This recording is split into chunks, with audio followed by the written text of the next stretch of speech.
Well, welcome everyone to our second quarter Ministry Advisory Council. For those that have been here before, this format is going to be a little bit different than previous ones. For those that are new to the Advisory Council, we're hosting these on a quarterly basis. The idea with the Ministry Advisory Council is for us to get feedback from our ministries on things that we can do better in our services and our products and how we can serve ministries.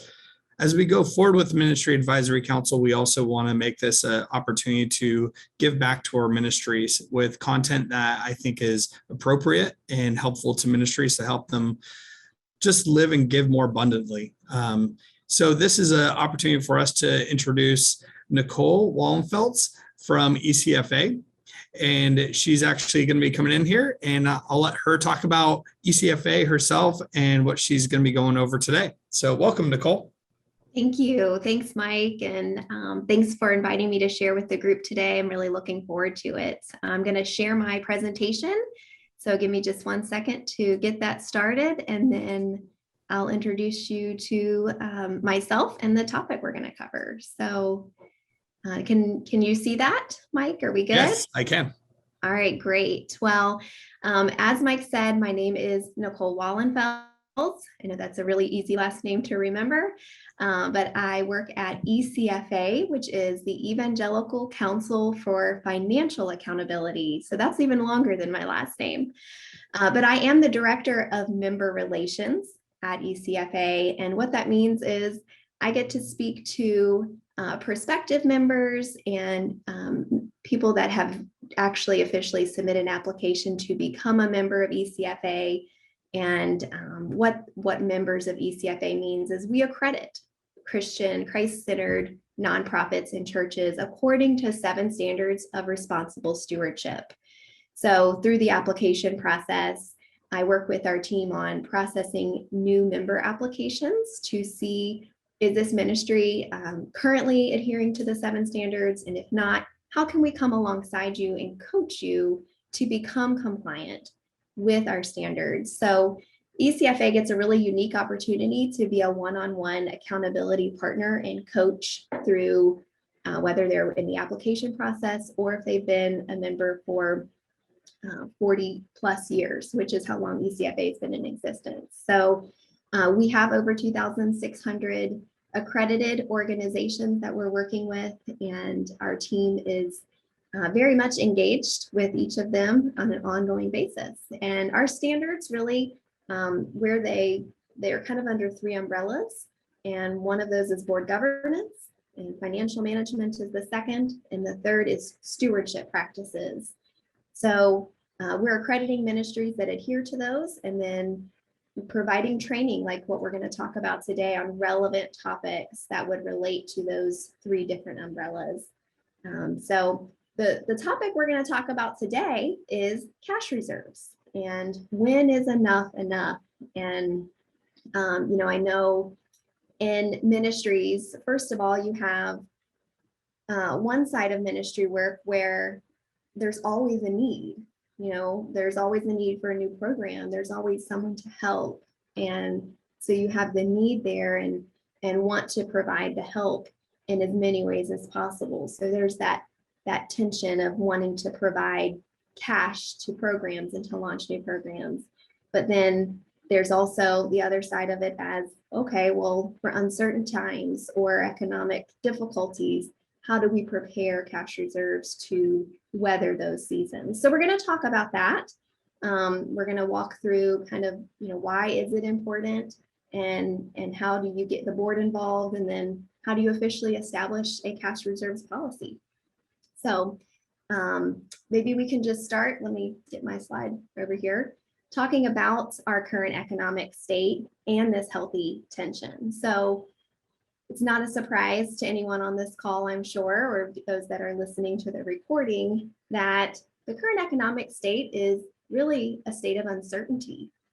We're dealing with ministries that are starting to ask questions on, okay, how does inflation impact the ministry work we're doing? How does maybe unknowns of a recession impact how we save and spend at this time?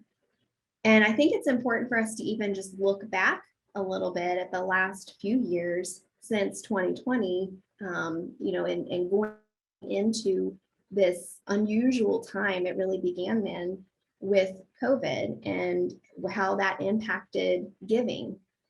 And I think to many people's surprise, most ministries' surprise, it caused an excess amount of cash. So an inflated amount of cash that was really just when we went into that season, ministries were thinking, oh, is this a time, that we need to cut back programs and save? And to our surprise, ministries had such a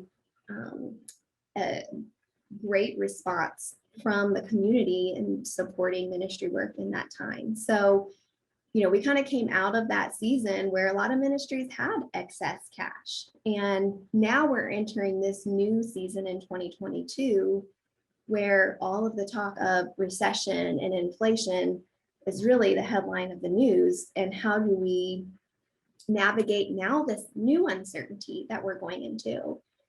And one of the things that I'll say we've heard most about inflation is just the concept of most giving from your givers, so your reoccurring giving, is a set dollar amount. So givers are going to give the same amount each month, quarter, yearly, however your ongoing donors give. But what happens with inflation? So if they're giving the same dollar amount, how does that affect your expense side? Expenses for your ministry to fulfill the program work are going to increase with inflation, while the giving dollar from your donors is probably going to stay the same. So how do you educate donors and inform them of some of the changes of program giving and how expenses are going to increase for the ministry to fulfill the program work so that the donor can give more, while being sensitive to the fact that they're probably dealing with their own inflation challenges? And that's the other thing to consider is some of the givers that maybe are not your larger donors. They may be giving a set amount each month. How does that impact their ability to give when gas and groceries, the cost of those are increasing? So again, just being mindful of that going into this season, which leads to the question of, okay, well, we have an excess amount of cash. Do we, store it up and save it? When do we start program work? How do we navigate those challenges? So the question is, do we save or do we spend? And that's this healthy tension. And ministries have dealt with this, beyond just the season we're in right now, but it just seems to be a more common question that ministries are having right now. So there is a healthy tension between all of these decisions that ministries need to make. But rather than avoiding this topic, we really want to encourage leaders to embrace it and to even look back. This topic of cash reserves is really an age-old topic. And we can even go back to looking at the Bible for how this topic was discussed. So you have, Joseph and the famine, where, he stored up for 7 years when there was excess, and then he had to utilize that excess in 7 years of a famine. So it's really an age-old concept. And then the disciples with God will provide for their needs. So we see leaders sitting on two different sides of the fence here. One is, yes, we should have reserves. It's a great idea. And then on the other side of the fence, well, God will provide when the timing is right. So you have to first see kind of within your ministry, where are your leaders sitting? Which side of the fence are they sitting on? And even looking back at the historical value of storing up for seasons where it may not be excess, or you may need to borrow from yourself, from cash reserves. Looking back historically through even the Bible of how that is a good practice. There is a benefit in having reserves. So we're going to really move now into the topic of why you should have reserves. So what are some reasons for why having reserves is important? Well, first of all, it enables a ministry to honor God. John Wesley said our primary responsibility is to give the world the right impression of God. So how do you honor God with cash reserves? One, You have the ability to pay bills as they come due. So that's a great example of how if ministry cash in excess of reserves, incoming cash is down because giving is down, you're still able to pay bills on time because you have a healthy amount of cash reserves established. And then also honoring donors' intent. So cash reserves goes beyond just operating cash reserves. Sometimes you'll have a campaign where you have donors that have given to a particular capital campaign or for a specific purpose. So they're donor restricted net assets. And having the ability to show your donors that you have cash set aside to cover those donor restricted net assets, that's a way that you honor God, is by honoring the donor's intent, by having those funds available when they come due for building that building. Instead of saying, well, we've used those for operating purposes, now we need to find money to replace and actually be able to build this building. So that's one of the examples, is it enables a ministry to honor God. Another reason why having cash reserves is important is it helps level out the ebb and flow of revenue and expenses.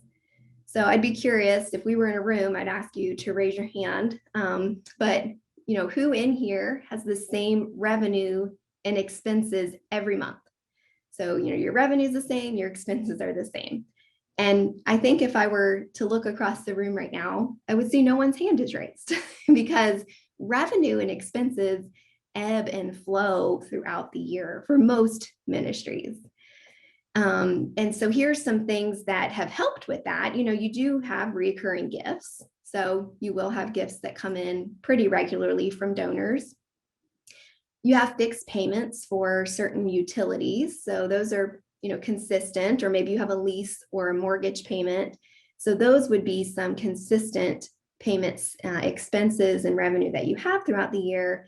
But most likely you have an ebb and flow of revenue and expenses where maybe you have a downtick in giving certain months out of the year, and then maybe an uptick at year end. But you have to be able to have cash reserves available to pay expenses throughout the year, no matter the ebb and flow of your revenue throughout the year. So that's another reason why it's important. Another one is it provides a financial buffer for unplanned events. I really, at this point, am just exasperated by saying COVID, but can anyone say COVID? I mean, that was an unplanned event. Potentially a recession and the unknown impact of that unplanned event, inflation. These different things are going to happen and historically have happened. So it helps buffer those unplanned events that happen that may impact ministry revenue and expenses. So like I mentioned, inflation, cost of doing program work is increasing. Another, unplanned event might be disasters. So while you're waiting for insurance claims, maybe you have a fire or some kind of a disaster to a building, and you're waiting for insurance funds to come in to cover, repairing those damages. So a disaster, you can go ahead and use cash reserves while you're waiting for insurance payments. Another is building maintenance, HVAC repairs, those types of things. Those are all unplanned events that you have excess cash available to use in that time. And it also provides a financial platform to take advantage of potential opportunities. So an example of this is, if you have employees you want to hire, or you maybe want to purchase land, maybe you have a new program you want to begin. And so you have excess cash available to begin those new potential opportunities. You can embrace them and have the cash available when the opportunity is presented to the ministry. So those are some examples of why it's important. The most important thing is that you make a plan. Developing this plan is generally the responsibility of the board, and creating a cash reserves philosophy. So I love this verse from Proverbs 21:20. The wise store up choice foods and olive oil, but fools gulp theirs down.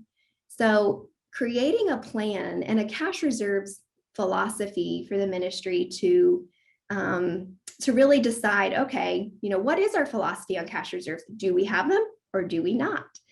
And generally, this is demonstrated in the budget. So in the budget, you can see, okay, do you have a planned excess of revenue over expenses?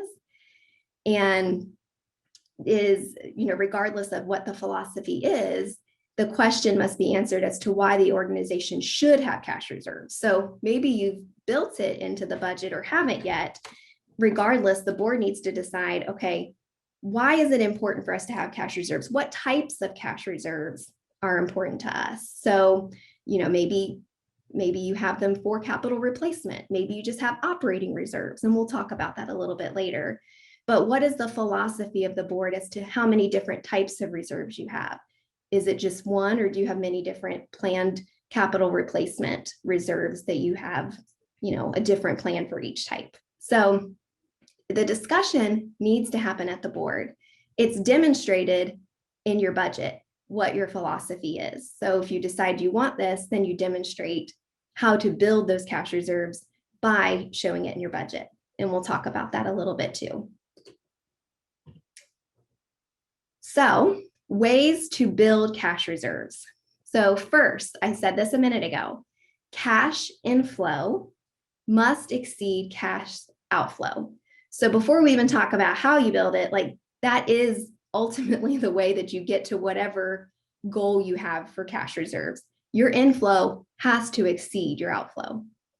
So what are some ways that you can intentionally make this happen? First, you can project the next year's revenue to be lower than current year expenses. So a lot of organizations will budget revenue to be 90% of the previous year's amount. So, specifically under projecting revenue. Also, you can look for opportunities to reduce corresponding expense budgets to create cash reserves. So maybe a program has run its course and it's time to close that program down. So there's an opportunity to reduce some expenses for a program that maybe you just decide that you don't want to continue. So you can free up some cash there. And then tempted to take all the money saved and put it towards something new or something else that's in process. So a lot of times you have to avoid that temptation of oh, now we don't have this program anymore, so let's put it to purchasing land. Well, if you've decided that you want to build a cash reserve and land purchase is not really part of that cash reserve, you just want an operating cash reserve, any excess in your budget should intentionally be put towards building that cash reserve. Another way is you can include a cash reserve line in the budget. So actually budgeting specifically for cash reserves. This makes it more noticeable and easily trackable. So you can physically see it. You can see if you're meeting budget, see if you're setting that money aside each month. Some ministries even set up an entirely different bank account that they're moving those funds to each month while they're setting them up. But making it somehow noticeable and easily trackable. And it's a good way to report to the board on the progress of establishing that reserve. And then another one is, sorry, I'm out of order on my notes here. I'll go through the budgeting depreciation. So if your ministry has depreciation on property, plant, and equipment, you can actually budget for depreciation as an expense, which is not actually cash going out, but is a way to do kind of like this planned cash reserve line in your budget. Because if you're budgeting for depreciation, it's like I said, no cash is leaving the bank, but it's showing that, revenue and expenses are balanced, with depreciation being one of those line items. So you can track it that way or plan it that way as well. And then finally, adding legacy gifts to cash reserves. So occasionally ministries will receive wills or maybe mature charitable trusts. And these are great opportunities to add any of those unplanned or just occasional large gifts to cash reserves.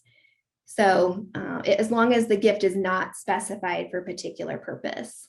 So adding those like unplanned gifts. There's some of those too that you may not know about that you can just put them right into your cash reserves balance.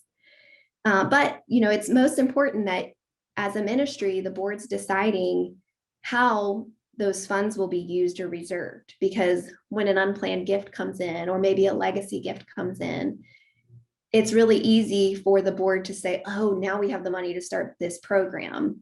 So having a plan ahead of time on how you're going to use those gifts, and if they do go to cash reserves, is a good proactive discussion to have with the board and have an agreement that that is the plan for the time being while reserves are being built. So these are all great reasons why, why you should build a policy and how you get about doing that, getting there. I know, ministries right now, a lot of them have excess cash. So it's really deciding now, okay, how do we establish an official policy? So you don't necessarily need to build the cash reserves, but you have an excess. So how do we go about establishing a policy, and what different types of policies are available to establish, or that ministries utilize to establish specific policies? So one is restricted gift reserves. So you're maintaining reserves at least equal to unexpended restricted gifts. We talked about that earlier. So actually showing ministries will have a different cash account in their chart of accounts for restricted cash. Sometimes they'll have an entirely different bank account that they move those funds to, so that as they receive restricted gifts, they're showing that that's set aside. Another one may be a debt service reserve that you have officially established, and that may be determined by loan covenants that are required to be kept to ensure payments can continue to be made in a downtime. So maybe the bank or your debt covenants require that, or maybe the board decides that they want to establish that on their own. Capital replacement reserves. This is one that I hear more commonly with ministries outside of restricted gift reserves, is capital placement reserves. That's a tongue twister. So all buildings deteriorate, and knowing the projected life cycles of buildings, equipment, HVAC systems, estimating the projected life cycle of that equipment will help you determine about when are those going to be due for replacement, and what's the estimated current cost of replacement for those that equipment.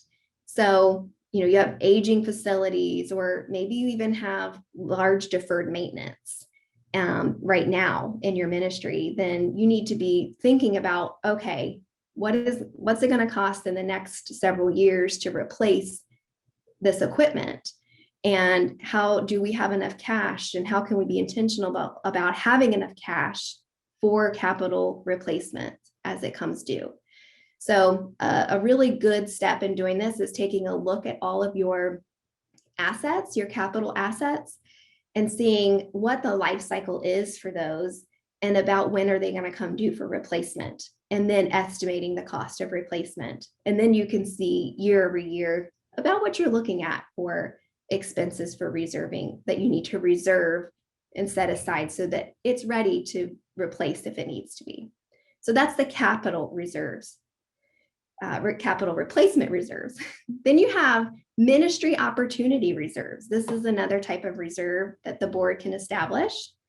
So this is a great, if you do get certain types of gifts that come in that are unplanned, instead of just automatically routing them to a new program that someone has just come up with, maybe you have a ministry opportunity reserves that you place that fund in, or those gifts in, and they're used for unknown opportunities to you at the time. So could be benevolence opportunities or new program opportunities that you place in the reserves, and then the board can make decisions as they see what that reserves balance is. So you can officially establish a ministry opportunity reserve. Then an operating reserves cap. So this is, I think, what most ministries that I speak to are interested in right now, is operating reserves. And, going back to what we talked about, or what I mentioned at the beginning here, is with uncertain times, ministries are wanting to establish this specific operating reserves to say, okay, how can we plan for unplanned things that are coming up on the horizon? So an operating reserve is a kind of a good catch-all for, bill payments, to make sure those can be paid as they come due, and, debt, any debt that you have, that those payments can be paid, just any of that type of, just to keep ministry going on over a certain period of time. An operating reserve would help with that. So establishing a cap and a floor. So, what is the most amount? So you don't want to look as though you're hoarding, and but you also don't want to look like you're not prepared for unplanned events. So what is an appropriate amount?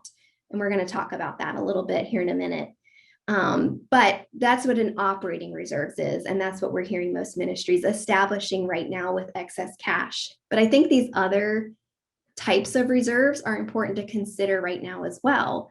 Because, if you do want to look at capital replacement reserves and restricted gift reserves, and maybe you have a debt service agreement that you have to have set aside a certain number of months for payments on your debt, then those are already like things that you should have in place. And then above and beyond that, what is an operating reserves cap and floor? So you want to be careful not to set policies that are too restrictive in practice to be helpful. So that's one tip I would say. You can really get in the weeds with trying to establish lots of different types of reserves, but when talking to your board, it's going to be whatever their philosophy is and how many types and what types of reserves you should establish.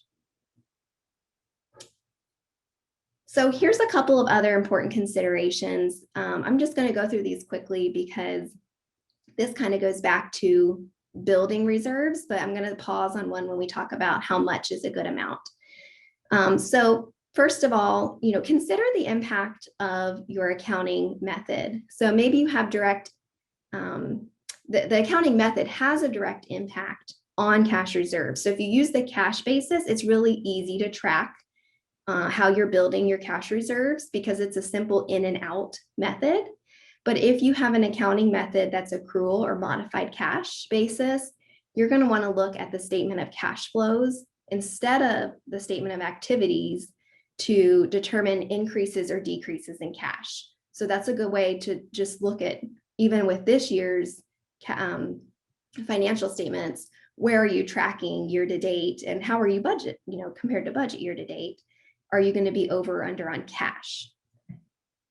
Then you should also account for restricted gifts. So I mentioned this earlier, first priority is that you have cash that's at least equal to unspent restricted gifts.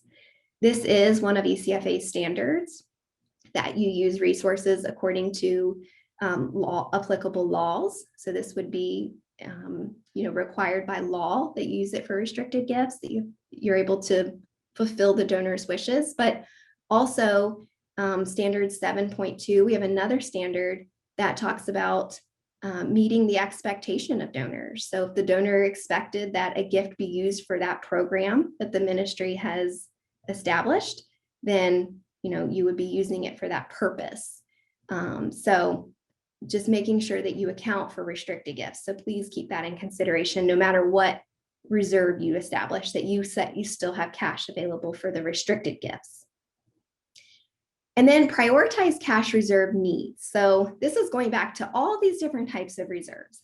So it's impossible to determine exactly how much to set aside or how much is needed for unknown and uncertain times. But we can look at Luke 19:11 through 27, where in that particular passage, it was represented as 3 months of income. And so that's an example that we point to of 3 months of income. Ministries can fall anywhere between 3 to 6 months is generally where we see reserves, operating reserves established, is 3 to 6 months of income. One other thing you might want to do when you're prioritizing the cash reserves needs is to look at how the board can even establish a board cash reserve, operating reserve line item on your statement of financial position, where the board officially reserves a certain number of months of cash. So that is demonstrated to donors a little bit differently if they're looking at your financial statements to see that you have, maybe $1 million in cash, and the board has established 300,000 of that as an operating reserve. So they can see that it's been set aside for that purpose, instead of just wondering, wow, why does this ministry have so much cash and is not pouring it into program work? But 3 to 6 months is generally what we see. And then one of the things to consider as you're prioritizing your cash reserves needs is cash reserves are built in really good financial times, not during challenging times. So we're coming out of a season where ministries have, for the most part, had some really good financial times. So maybe this next season wouldn't be considered good financial times. We don't know, but this is maybe a good time to consider establishing a cash reserve policy and having set aside some funds in your financial statements for that purpose. The other thing is to be aware of commingling cash reserves with operating cash. I've talked about this a good bit, setting that aside so that you have operating cash just, for the in and outs of expenses throughout the year, but having established an official cash reserve amount separate. So I've talked about that a good bit. And then communicate the value of reasonable cash reserves. So like I said, there's been some creative ways that ministries can do this. Usually it's done at the board and staff level. There may be times when you need to communicate the value of a reasonable cash reserve to significant donors so that they understand the large balance of cash and that it's really prudent for stewardship in the future. So those conversations may need to happen if you decide to officially keep so many months of reserves available so that they don't see the cash ticking up and then, expenses staying the same. And another thing to remember and to communicate with others is having adequate cash reserves does not exhibit a lack of faith, but it reflects attentiveness to good stewardship. And I want to repeat that because I think that's really important to express to the board and to ministry leaders and maybe even donors. Having adequate cash reserves does not exhibit a lack of faith, but reflects attentiveness to good stewardship. So I just want to talk very quickly about how you measure it and how you can officially say, this is how many months of a goal that we want to have of cash reserves, operating cash reserves. I'm going to skip over, I mentioned Genesis 41 about Joseph and interpreting the dream of Pharaoh and, 7 good years and 7 lean years.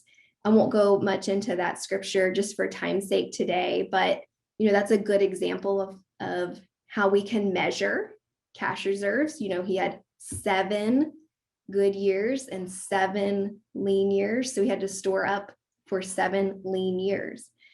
Don't we all wish that God would give us a dream to interpret and we know, okay, we need exactly this this many months of cash reserves that we have available for hard times. But he doesn't. He does give us hopefully people like ECFA to help guide you in that. But as far as how are cash reserves typically measured, so how can you establish, okay, we want to have 3 to 6 months of cash reserves. Well, how do you measure that? How do you know how many months of cash reserves you have? So you can do it a couple of ways. You can say we just want a specific amount of cash. So you could say $1 million in cash is what we want to establish for a reserve, and that covers operating, capital replacement, several things that you want to set aside. So you could say we want a specific amount of cash, or we want a certain number of months of cash. And that's what I've been alluding to is, we want 3 to 6 months of cash available. And how would you do that? You would essentially look at all of your expenses for the year and divide those by 12. So total expenses for the year divided by 12 and say, okay, if we want 6 months of cash reserves for operating purposes, then we need, whatever that number was divided by 12, multiply it by 6. And then you get 6 months of expenses in average. So that's one way you can do number of months. And what amounts do you need to calculate your reserves? You need liquid assets, so cash and investments, so very liquid assets. You need to then say, okay, well, I'll have this amount of net assets with donor restrictions, because that's not operating cash. If you're looking to establish operating reserves or capital replacement reserves, take out your net assets with donor restrictions, because you need cash for that anyways. Current liabilities. So don't forget deferred income. You're going to deduct that from liquid assets and any other cash that's already reserved. So you start with liquid assets, deduct net assets with donor restrictions, deduct current liabilities or deferred income, if you have that, and cash already reserved. That's how much cash you have available. And then you can compare your total monthly expenses to cash available to see how many months of cash you have at that time. So that's, as far as the process of, why and how you communicate it to the board and developing a policy to establish from the board level on how the ministry wants to approach cash reserves. That's the big picture. ECFA has an ebook on the essentials of cash reserves that I would be happy to send out to anyone that attended this webinar. And it goes into all of this detail and provides some help in those calculations for you, along with a worksheet that you can maintain to calculate how many months of cash reserves you have available. But I think we'll move into Q&A now. Awesome. Nicole, you did an amazing job. The topics you just went over and how you went over it was perfect. This is something as a financial institution working with ministries is a common conversation of how much reserves do we need. We typically in our covenants, we're looking at minimums. So we're not looking at what is healthy reserves. We're looking at here's the bare bone minimum you need when we come to the covenants. So I'm glad you brought up the whole debt service reserve. That's a fantastic one.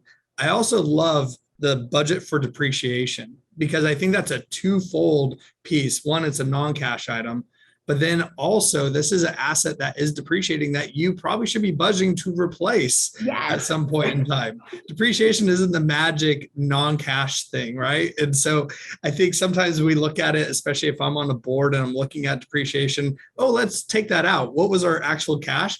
But we probably should be thinking about, wait, do we have to replace those things we are depreciating? So I love that you brought that up. One thing that I think is important that is not necessarily a question, but more of a comment is reserves are different for each ministry because of flexibility of expenses. So some expenses for ministries are hard expenses, and those hard expenses you can't get rid of. So you need to reserve for those, where there's those expenses that are more flexible that can go away easier than others. So when people ask how much reserves do I need, it's different by ministry because of the flexibility of their budget or stability of revenue. Because some ministries may have some really stable revenue sources versus some that could go away during an economic downturn. So I think that when I look at the question of how much is always, it's a loaded question in some ways, because of the fact that every ministry is different based off of all those different pieces. And I'd like to add to that, Mike. Yeah. Actually, one of the good things and bad things about having financial statements prepared at year end. So maybe you have a calendar year end. Typically, ministry giving is up a pretty good amount for most organizations at year end. So just be cautious that you're not only looking at cash reserve balances based on your year-end financial statements, because you should look at it at the low point in cash for your year. I think that's a great point, because I think ministries tend to pick their fiscal year end when it is at their best, right? They're ending at a peak versus at the bottom. And that's a great point. We should be, as leaders of a ministry, looking at, hey, how much at the minimum, because that you talked about the ebb and flows, those ebb and flows are really important. So in making sure you can weather the down flow versus that up. So I think, you're right on in that. Looking at this, when I look at cash reserves, and I was looking at through what you put here, this is the part that, and I'm right there with you on the Joseph analogy and using the story of Joseph. I think I've talked about that often with ministries, because it's the perfect example of understanding that. And we know economic cycles happen, right? We call them unexpected, but they're expected to happen. It's gonna come, yeah. Yes. So, and especially those that watch the financial markets and have seen cycles after cycles realize, hey, they happen, so let's plan for them. And so that's a great point as well. I'm going to put it out there to the chat just before we go out. Is there any other questions that you guys have for Nicole? But Nicole, I think, did an amazing job. I don't see any questions coming in. So looking at it, Nicole, I really appreciate the time that you've spent with us. I think it's been very valuable. And I look forward to talking more often with you about cash reserves, all the other things that ECFA does, because I think that's the part that is very valuable resource for ministries. And I just really appreciate everything that ECFA does, as well as you spend time with us today. So thank you so much, Nicole. Yes, thank you so much again for having me. It was my pleasure. Awesome. Thanks, everyone. We'll have a next advisory council that will actually be happening in September. So look forward to seeing you all again there, and we'll be putting more information out there. So thanks, everyone, for your time today. I hope this was valuable, and look forward to talking to you some more. Have a great day.